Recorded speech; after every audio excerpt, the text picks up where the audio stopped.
क्या हल्दी खा के कैंसर ठीक होता है? आइए जानते हैं डॉक्टर अंकुर से सिर्फ 1 मिनट में।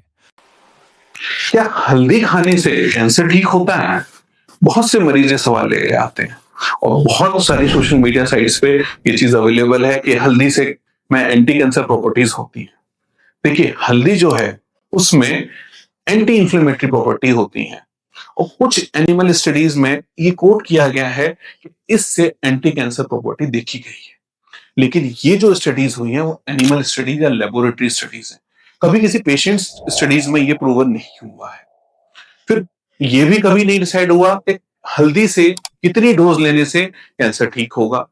तो ये जो चीजें हैं जो सोशल मीडिया पे बहुत ज्यादा फैल रही हैं, ये अभी तक प्रूवन साइंटिफिक बेनिफिट नहीं। आप हल्दी का सेवन जरूर करिए, जैसे आपके घर में नॉर्मल मसाले के तौर पे होता है। ये एंटी इंफ्लेमेटरी है और बहुत फायदेमंद रहती है। पर इससे कैंसर ठीक होता है, ये बात गलत है।